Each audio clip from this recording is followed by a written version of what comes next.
మహారాష్ట్రలో దేవేంద్ర ఫడ్నవీస్ నేతృత్వంలోని బీజేపీ ప్రభుత్వం అక్కడ ఇల్లీగల్ ఇమిగ్రెంట్స్పై పెద్ద ఎత్తున ఉక్కుపాదం మోపుతోంది. తాజాగా ముంబై అండ్ నవీ ముంబై ప్రాంతాల్లో ఏకంగా 10,000 ఇల్లీగల్ స్ట్రక్చర్స్ను అక్కడి నుంచి తొలగించి వేసింది.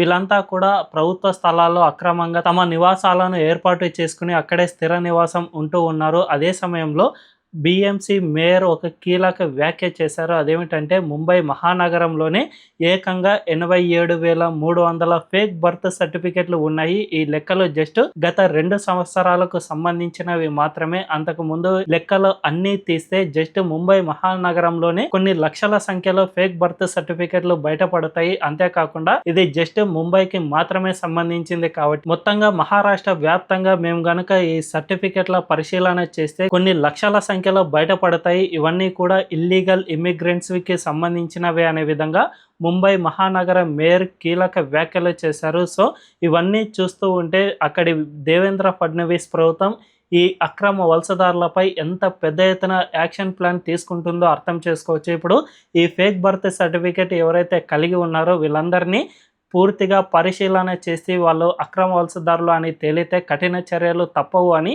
హెచ్చరికలు సైతం జారీ చేస్తూ ఉన్నారు. వాళ్ళ అక్రమ నివాసాలను పూర్తిగా తొలగించి వేస్తూ ఉన్నారు. కాబట్టి తమ రాష్ట్రంలోని అక్రమ వలసదారులను పూర్తిగా ఖాళీ చేస్తూ ఉన్నారని చెప్పకనే చెప్పుకోవచ్చు.